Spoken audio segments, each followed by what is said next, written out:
Hello students, welcome to this channel English Easy Solution. এই ভিডিওতে আমরা ক্লাস 8 ফান্স বইয়ের The Rainy Day written by Rabindranath Tagore এই পোয়েমটা ডিসকাস করব। তো এর পরের ভিডিওতে এটার কোশ্চেন আনসার আপলোড করা হবে। ক্লাস 7, 6, 8 ফান্স বইয়ের এবং আরও অন্য টেক্সট বইয়ের বিভিন্ন ভিডিও আপলোডেড আছে, তোমরা প্লেলিস্ট থেকে চেক করে নিতে পারো। তো দ্য রেনি ডে বলে ওয়ার্ডসওয়ার্থ লংফেলো এই পোয়েটেরও আরেকটা পোয়েম আছে, আর এই পোয়েমটা হচ্ছে রিটেন বাই রবীন্দ্রনাথ টেগর। তো শুরু করা যাক। তো বেসিক্যালি এই পোয়েমটাতে আমরা যে মফস্বল শহরে যারা বাস করি, যদি বলতে চাই তাহলে outskirts of any city or big town, তো তাদের কেমন জীবনযাত্রা সেই রকম নিয়ে তাদের বর্ণনা করা হয়েছে। কারণ দেখো, আমরা সিটি লাইফে রেনকে একভাবে এক্সপিরিয়েন্স করি, আবার একদম গ্রামে যারা থাকি তারা বৃষ্টিকে সেইভাবে এক্সপিরিয়েন্স করি। তো এইটা হচ্ছে গ্রাম বা মফস্বলের মানুষজন বৃষ্টিকে কিভাবে এক্সপিরিয়েন্স করে, এবং তারা একটা বাচ্চা ছেলেকে সেখানে আমরা দেখতে পাই যে বের হতে মানা করছে, যেটা আমাদের গার্জেনরা করে থাকে। তো সেই রকম ঘটনা নিয়ে এই পোয়েমটা। দেখো, অ্যাবাউট দ্য অথার সম্পর্কে আলাদা করে বলার কিছু নেই। রবীন্দ্রনাথ টেগর তো এখানে দেওয়াই আছে, প্লাস আমরা সকলেই জানি। তো এখান থেকে তোমরা একটু দেখে নেবে। আর পোয়েমের থিম যেটা, দ্য পোয়েম ভিভিডলি মিনস হচ্ছে clearly describes the scenes in the village before a heavy spell of rainfall is about to strike the place.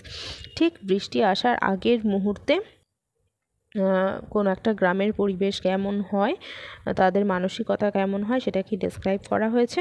It also serves as a warning to a child who wishes to venture out at this time. Venture মানে adventure. তো বাচ্চারা কি হয়, adventurous হয়, তারা ঘুরে বেড়াতে চায়, তাদেরকে বাড়ির লোক আমরা আটকাতে চাই। তো তাকে তার বাড়ির লোক বাইরে বেরোতে বারণ করছে। তো this is all about the poem. এবার আমরা মেন পোয়েমে যাব। Sullen clouds are gathering fast over the black fringe of the forest. তো আমরা পোয়েমটা জাস্ট একবার পড়বো, মিনিংগুলো বুঝবো, তারপর ফিগার অফ স্পিচ গুলো দেখব, বিভিন্ন গ্রামাটিক্যাল পোর্শন যেগুলো আছে সেগুলো আমরা দেখব, অ্যাজ ওয়েল অ্যাজ সেগুলো তোমাদের এক্সারসাইজেও দেওয়া আছে।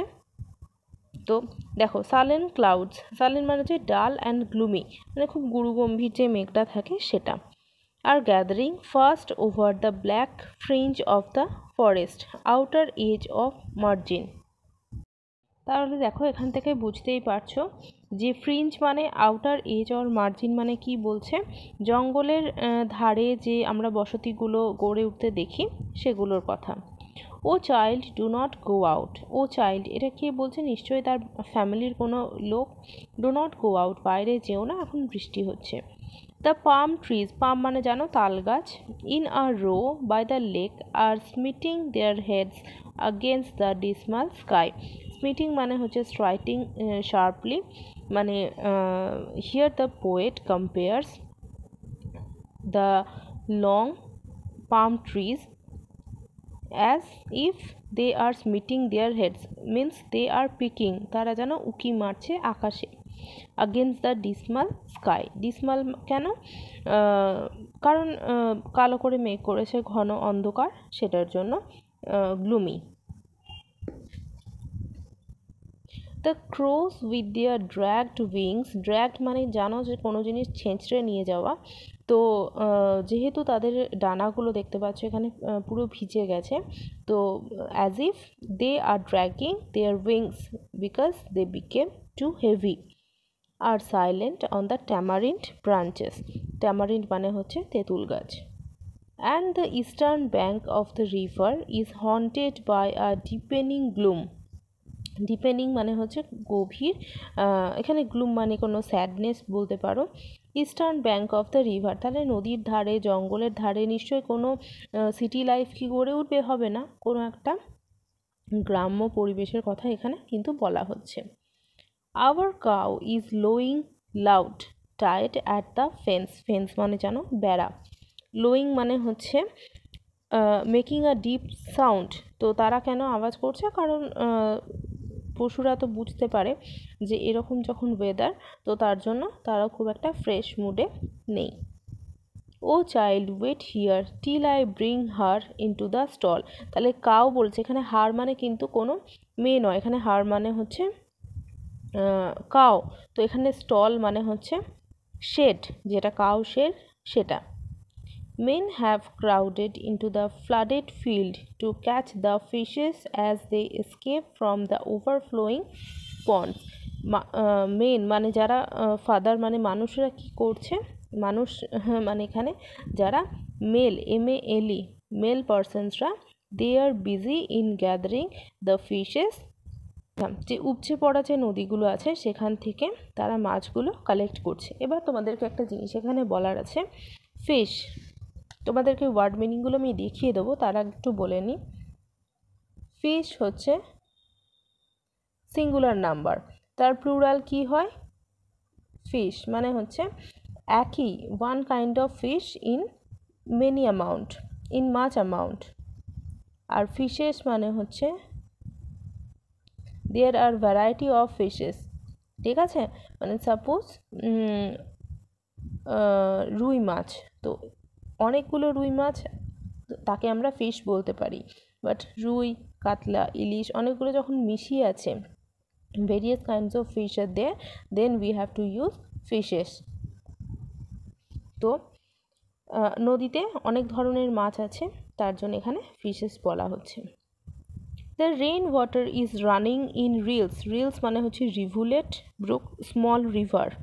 থ্রু দ্য ন্যারো লেন্স, আমি ওয়ার্ড মিনিংগুলো একবার দেখিয়ে দিই। dragged wings, wings designed to be swept backward, deepening gloom, a feeling of sadness, stall মানে হচ্ছে কাউ স্টল, যেটা সেটা হচ্ছে shed, rills, rivulet, brook, small river, tease, disturb, fort.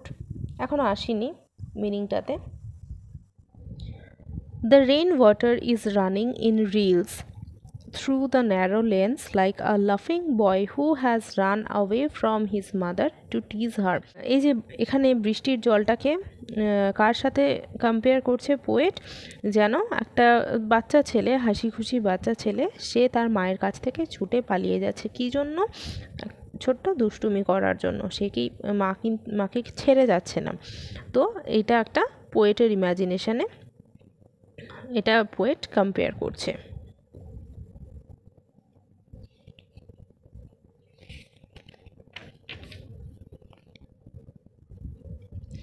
Listen, someone is shouting for the boatman at the ford. তো ford মানে কি?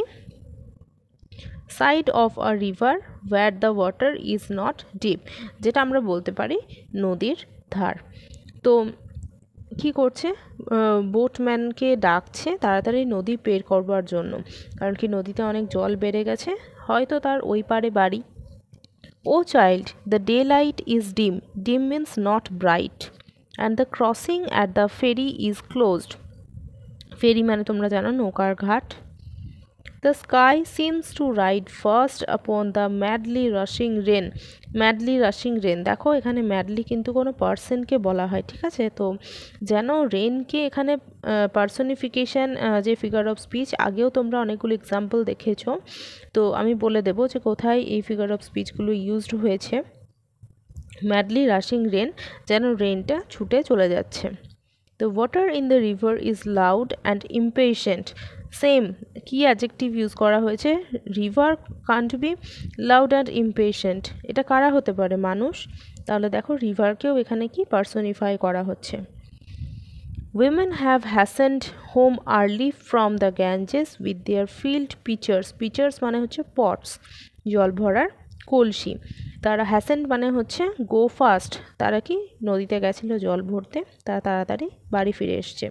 The evening lamps, lamps মানে এখানে হচ্ছে প্রদীপ, মাস্ট বি মেড রেডি, তারা তাড়াতাড়ি ফিরে আসছে। আরও একটা কারণ আছে, first of all they have to come back in their homes with their field pictures, and secondly the evening lamps must be made ready, কারণ তখন ইলেকট্রিসিটি ছিল না, তো তার জন্য সারা রাত্রে যে প্রদীপ জ্বলবে সেটা কিন্তু প্রিপেয়ার করতে হবে, তার জন্য তারা তাড়াতাড়ি বাড়ি চলে আসছে।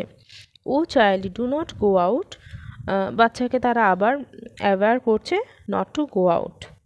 The road to the market is desolate, desolate মানে হচ্ছে lonely, deserted or empty. The lane means path, রাস্তা, to the river is slippery, স্বাভাবিক বৃষ্টি হলে জল থাকলে রাস্তা স্লিপারি হয়ে যায়, পিচ্ছিল। The wind is roaring, same দেখো wind is roaring, wind কি কখনো চিৎকার করতে পারে? Because wind is a non living thing, তো এখানেও দ্য উইন্ডকে পার্সনিফাই করা হচ্ছে।